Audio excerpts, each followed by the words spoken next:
What's going on, everybody? Wes with Brain Matter. So, a lot of us deal with not just anxiety, but also a huge trigger is going in front of people and being around people and like freaking out even more. So, here is my top five as far as some tips and tricks that have helped me deal with it and that I hope will help some of you. So, number one, and not per se in any order, is don't feel like you have to over explain yourself or like over validate. Because the more you over explain yourself, you'll get more anxious because you feel like you have to say more and more and more. So just stop. Whenever you're at a good, ending point in your conversation, just stop talking.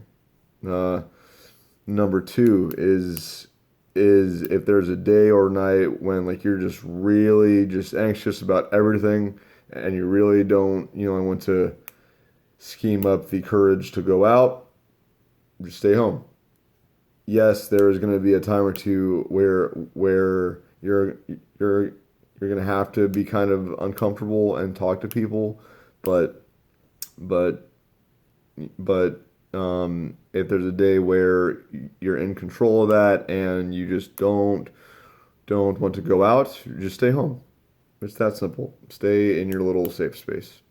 You Number three, if you're feeling like you don't per se match up against the people in the room, say if you are in a room full of doctors and lawyers and people you think have a prestigious job and you don't, as an example, just remember all the good things about you. Just remember all of your good traits, like how awesome you are at X, Y, and Z, at being a cook, being a fiance, being a wife, being a husband, being a boyfriend, girlfriend, son, daughter, or whatever your role is.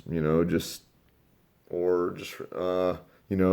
think about something that makes you happy, like working out or talking to your dog, whatever it is. So, number number four, is to just let other people talk. Like, if you feel, see how this ties up to number one.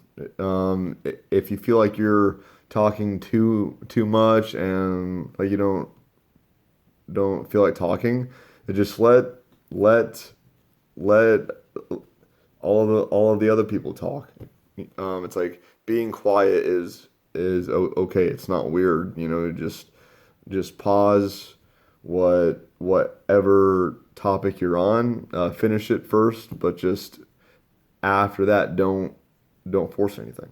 Just stop talking for a while, reset, and then last but not least, only put yourself in a situation that you're in control of and that it's sorry and understand that it is okay to say no. Saying yes kind of puts yourself in this, oh gosh, I have to do something like that I don't want to. No, just say no. It is okay sometimes. Um, but guys, hoping all of you are staying safe out there in this pandemic panic. But guys, please hit that like and subscribe button. And I hope all of you are doing well. And remember, brain matter because your brain matters. See y'all soon.